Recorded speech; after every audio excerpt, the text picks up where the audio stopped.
Alexandre Aïssé. Morgane. Aujourd'hui, tu me montres comment tu travailles avec Zoom. Voilà. Allons-y. Voilà. Alors moi, j'ai fait une requête. Si jamais j'ai pas de gros ordinateur ou d'iPad, de trucs, mais juste mon smartphone, est-ce que je peux utiliser Zoom? Oui, tu peux sans problème, puisque c'est une application qui peut s'installer sur les smartphones, sur les tablettes, donc t'as pas besoin d'avoir un gros ordinateur, comme tu dis, pour l'utiliser. Ok, et puis ensuite, je t'ai demandé si je pouvais mettre le téléphone en vertical ou en horizontal, c'est indifférent. Oui, c'est indifférent. Ok. On va voir par rapport à ton téléphone. Alors du coup, on vient juste d'installer l'application Voilà, Zoom l'application est installée sur ton téléphone depuis l'App Store. depuis l'App Store, et je t'ai envoyé en fait des identifiants pour cette réunion, par mail ou par message ou quoi que ce soit. Voilà, tu vois, tu Participer reçois. à la réunion. Alors voilà, clique. Je clique sur le lien. Ouais. Voilà, ça te conduit vers Zoom. Tu saisis le nom dans lequel tu vas apparaître dans la réunion. Donc normalement, tu t'appppelleras Alice. Par T'as pas défaut, besoin de compte Par Ouais. défaut, il me met le nom de mon de appareil. ton appareil. Bon, je vais mettre Rosalis. Donc on peut se créer un compte pour tout le temps être identifié sous la même manière. Souhaite accéder à l'appareil photo. De Oui, manière donc ça, logique, c'est je dis oui. Voilà. Oh, on voit ma tête. Et du coup, c'est écrit rejoindre avec une vidéo, rejoindre sans vidéo, Voilà. Bah, tu veux rejoindre avec la vidéo. parce changer que le fond généralement- virtuel. Ah, bah tu pourras changer après. Même tu peux le Après. faire maintenant si tu veux. Bah, Tu peux choisir une de tes photos. Oh, bah j'ai rien préparé. Alors, du Tu coup... peux mettre des fonds qui existent déjà. Ah, c'est rigolo. Tu vois Je suis sur le pont de je ne sais trop quoi. Voilà. Attends, il y a quoi d'autre? Zoom souhaite accéder à vos photos. Ok. Ah tiens, bah, par exemple, j'avais pris en photo des feuilles d'érable Ah, c'est beau. à Tokyo. Bah Ok. voilà. Bon alors maintenant je fais fermer Voilà. et je te rejoins. Tu veux me rejoindre. Et donc à Je partir suis de là, renversée du coup. Autorisez-vous Zoom. Zoom souhaite accéder au micro, donc je lui donne autorisation à tout. voilà. Veuillez patienter, l'hôte de la réunion vous laissera bientôt entrer. Voilà. Donc là, je t'ai autorisé. Pour entendre les autres, veuillez rejoindre l'audio. Appelez en utilisant l'Internet. Je vais utiliser l'Internet. C'est ça? Voilà. Oh, et du coup, je te vois dans Street Fighter 2. C'est ça. J'ai pris un des fonds d'écran proposés par les compagnies japonaises, là en l'occurrence Capcom. Il y en a plein, donc on peut s'amuser. Donc toi déjà, tu l'as fait. Et puis, du coup, comme j'en ai récupéré pas mal, j'ai aussi dans récupéré Eva. un fond Eva. Voilà, il y en avait. Evangelion. Il y en avait plusieurs. Il y a celui-là. Il y en a vraiment beaucoup. On peut se retrouver dans Street Fighter 2, dans Ghibli maintenant, a aussi proposé ses propres fonds d'écran. Et puis moi, par rapport à mes collègues, j'en ai pris issus de mes photos au Japon. Donc là, on reconnaît, c'est le jardin du palais impérial. Et puis pour les fans de Pokémon, des fois je me mets comme ça au niveau du Pokémon Center de Nihonbashi, ou alors un petit goût de Sakura. Ça permet aussi de sortir comme ça. D'accord. Voilà. Donc ça, c'est pour l'aspect, on va dire, première technique. C'est ça. Donc ça fait un peu FaceTime ou... Et il peut y avoir du coup, en fonction de la licence, si c'est une licence payante ou gratuite, 100, 300, voire 1000 personnes en même temps. 1000. Voilà. Mais du coup, tout le monde est un tout petit... Oui. Comme ça. Mais Et tu après, peux écrire. je peux contrôler, il y a un chat. Donc généralement, dans des assemblées assez importantes, on incite les gens à d'abord poser leurs questions par chat. Ça permet à un modérateur ou à un enseignant, par exemple, de gérer un petit peu les différentes questions et de leur donner plus ou moins d'importance. Je peux aussi créer des groupes éventuellement pour faire comme si en classe il y a des groupes, il y a 4 étudiants qui travaillent ensemble, 4 autres étudiants et aller les voir comme ça alors qu'ils travaillent. Alors d'abord, concrètement, première question, comment tu t'en sers? Par exemple, tu faisais beaucoup de café pédagogique, Ouais. où tu prenais un café et puis tu discutais avec des collègues. Voilà. Donc comment tu faisais? Tu démarrais Zoom Voilà. comme ça, une Puis, session? souvent, soit moi, soit d'autres collègues partagent un contenu. Donc on peut partager Partage un contenu. Voilà, on peut partager par exemple une présentation. Donc là par exemple, voilà, j'utilise Keynote, mais j'aurais pu utiliser n'importe quelle autre application et je peux faire un exposé complet comme si c'était en vrai. Et dans ce cas-là, en fait, tu prends la main, Je on prends voit la main ton sur le écran, partage, voilà. ton écran et ta tête. Ouais. Ah, c'est marrant, on voit ma main aussi. Et on pourrait voir aussi les autres participants si on était plus que simplement tous les deux. Voilà. Donc on pourrait voir, je sais pas moi, s'il y a 10 participants, nos amis ou autres nantais, on pourrait les voir apparaître. Donc ça, c'est quand tu fais une présentation. Maintenant, tu as dit que quand tu fais de la recherche, tu utilises ton iPad que tu connectes à ton ordinateur. C'est ça. Donc on va le faire tout de suite. Je vais arrêter de partager le contenu. Donc je prends mon iPad, classiquement. Donc c'est un iPad Pro de 2018. Je vais le connecter, je pourrais le faire aussi en Wi-Fi, mais comme là en l'occurrence mon Mac est connecté en filaire, je vais le faire en filaire aussi. Donc je connecte le Mac et l'iPad, on y va. Et puis sur l'iPad, enfin sur le MacBook, je choisis de partager en contenu via câble. Donc à partir de là, je commence le partage d'écran et donc, tadam, voilà, là tu vois mon iPad. Vois l'écran de ton iPad. Tu vas pouvoir voir tout ce que verra mon iPad. Donc, par exemple, je peux te partager, prendre un livre au hasard, et puis faire un commentaire en direct, voilà, sur ton livre. Je peux prendre toutes les applications de l'iPad. T'es pas limité, c'est vraiment une recopie écran. Je partage vraiment tout ce qu'il y a. Donc, par exemple, en cours de japonais, je vais prendre... je vais montrer ce que je suis en train d'écrire et puis... Konnichiwa. Ok. Voilà, c'est vraiment pour montrer comme je peux faire. Et puis, du coup, tu vois vraiment tout directement. Donc, mes présentations aussi, je peux les faire. Et puis, du coup, j'accède vraiment à tous les éléments. Donc, je peux faire une présentation comme si j'étais physiquement présent. Tu me vois annoter, commenter, dire ça, c'est mon compte Twitter. Et puis, tu le vois directement.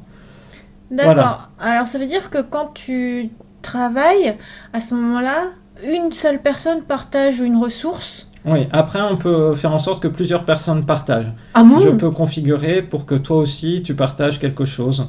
Donc pouvoir passer d'un écran à l'autre en fonction de ce qu'on a envie de partager. D'accord. Sinon je remarque une chose, tu m'avais dit c'est indifférent vertical ou horizontal, mais quoi qu'il arrive, l'enregistrement, enfin ce que je vois de toi, c'est tout le temps en horizontal. Bien que en fait sur l'iPad ce soit pas du 16/9, mais un peu plus grand, du 4 tiers.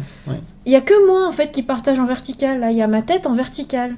Mais toi, c'est toujours en horizontal. Toujours en horizontal. Après, on pourrait... Non, c'est marrant, c'est une remarque comme ça. Non, mais c'est intéressant de voir. Et par exemple, si je repartage mon écran d'iPad... En l'ayant basculé en vertical. Est-ce que ça va se mettre en vertical ? Voilà. Ouais. Ah bah donc, c'est bien ça. Donc, par rapport à toi, effectivement, c'est plus adapté parce que...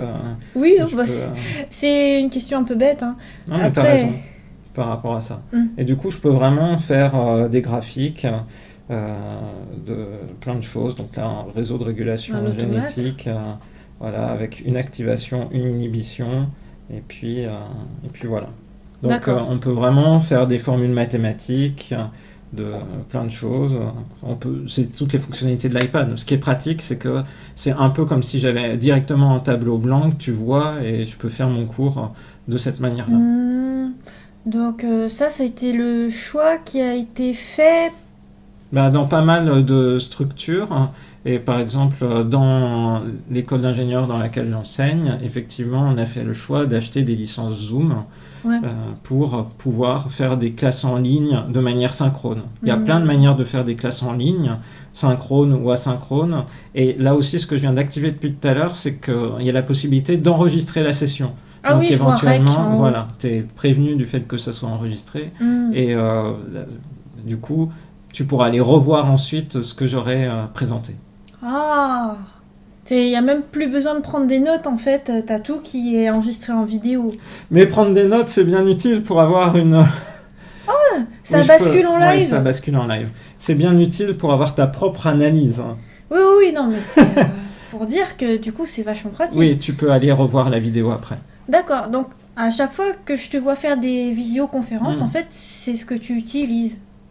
Quasiment 81% du temps actuellement. Et des 19%... il y a d'autres outils de visioconférence en fonction des structures avec lesquelles on travaille. Il y a des outils il y a un outil qui s'appelle WebEx qui est développé par Cisco.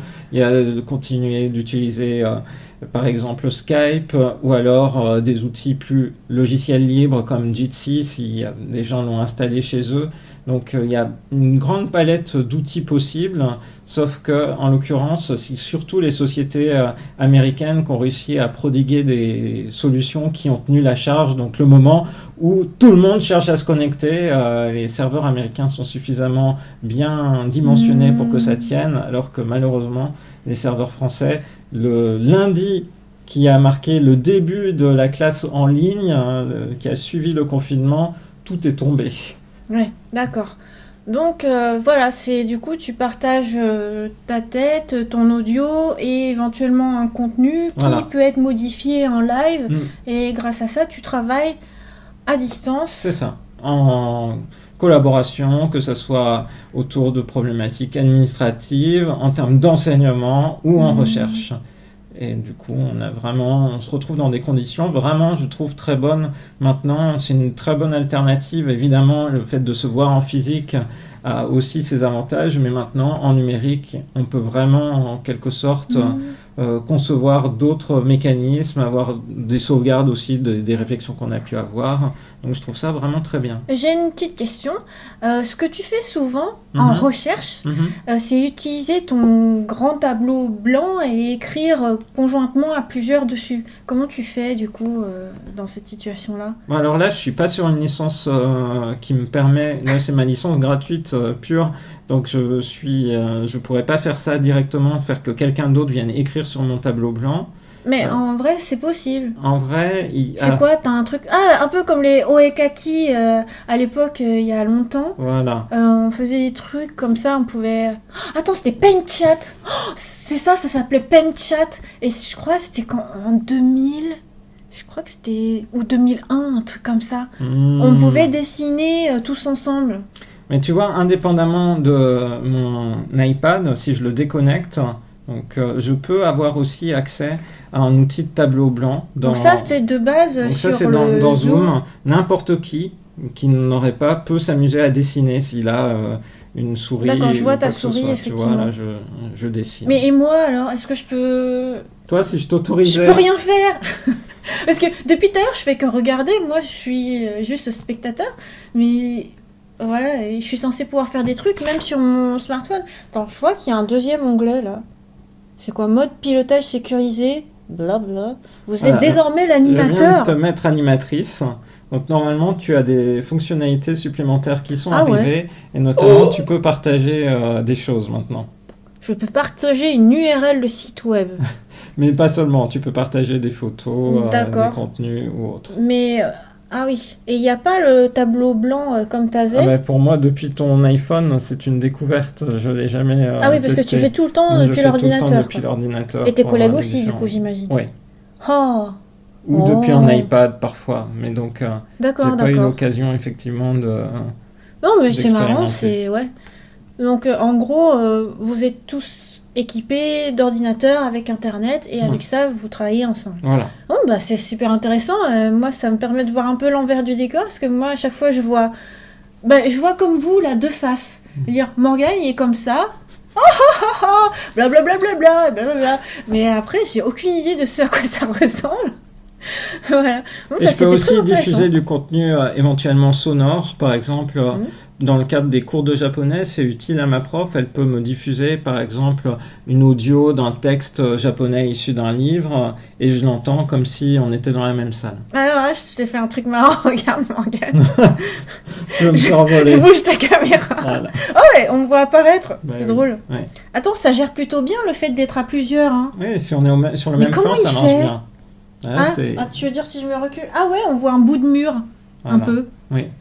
Et j'ai tenté de le faire, par exemple, là, quand on utilise ça, si on veut montrer un contenu, donc je vais enlever cette fenêtre-là, mais si je veux te montrer mon manga, tu vois, il disparaît, parce qu'il n'est pas considéré comme étant au même plan. Mais ta main fait partie de toi. Mais le manga, vous ne le voyez pas. En fait, je suis en train de montrer un manga. C'est ça qui est drôle, c'est que ça le fait disparaître. Donc, tu vas voir que... Atadam! Voilà. Ah d'accord, tu peux activer, désactiver le truc et... Voilà. Je fais de la magie avec les mangas. Ah, c'est marrant. Mais t'as envie de faire que jouer avec, avec les fonds. le système, ouais. Ouais, mais c'est plutôt bien fait parce que ça a apporté un petit côté ludique. Du coup, À la vidéoconférence. Voilà. Ils sont malins. C'est aussi, je pense que ça a concouru à leur succès phénoménal assez rapide Tu dans l'Occident. m'étonnes. Voilà. Après, ils vont mettre des challenges. Tu vas faire du TikTok en live et tout. C'est vrai. Voilà. Ok. Bon, bah, je crois que je suis repue d'informations. Bon, bah, je suis content d'avoir pu te donner un aperçu. C'est sûr que j'utilise pas toutes les fonctionnalités hein, ici. C'était vraiment le début. C'est ce que n'importe qui peut faire avec un compte gratuit. Là, ce que j'ai pris pour la démonstration. Parce que j'ai aussi une licence payante à côté qui me permet de faire plus de choses comme justement répartir les étudiants en groupe ou autres. Mais voilà. Donc les licences gratuites permettent de faire 40 minutes. Ça coupe au bout de 40 minutes. Après, tu peux en relancer un autre. Oui, mais pour la concentration, tu vois, il faut s'arrêter toutes les 40 minutes. Tu fais une On pause. n'aurait pas dû acheter des licences payantes. T'as raison, c'est un bon argument. Bah oui. Les réunions de 3 heures n'ont aucun sens. Oui. Mais les Japonais sont adeptes des réunions de 3 heures. Ouais. Bon, bref. Bah, merci Morgane de m'avoir montré ton environnement de travail. Merci à toi de t'y intéresser comme ça. Bah oui, et limite ça peut très bien aussi servir d'environnement de, je sais pas, de du coup, il y a plein conversation de choses. avec ses amis. Quoi. Avec ses amis, il y a des gens qui s'en servent pour participer à des cours de sport, parce qu'en plus le prof peut voir les différentes personnes qui font des cours de sport. Au Japon, par exemple, j'ai vu des cours de Zumba être faits comme ça avec Zoom. Avec Zoom. Ah ouais, bah de la même moi, manière qu'en France, nos coachs sportifs font des retransmissions sur Facebook Live oui, ou sur mais Instagram. justement, ils partagent juste. Et voilà, ils voient pas. Voilà. Mais avec Zoom, tu peux voir ce que font les autres chez eux. Ah ouais, ça me serait pas venu à l'idée. Ouais, ça permet un petit peu que chacun se voit et puis de maintenir encore un peu plus le lien. Donc toi là, c'est pas le bon mouvement, tu t'es trompé. Je t'ai vu. Voilà. Ok, bon bah c'est génial. Mais limite, il faut utiliser ça avec tout le monde, quoi, pour papoter. Mais tu utilises ça même dans le cadre personnel, je veux dire? Bah, j'ai pas encore eu véritablement l'occasion. Ah oui, quand tu parles avec Maxime, c'est que avec un autre système, c'est pas par Zoom.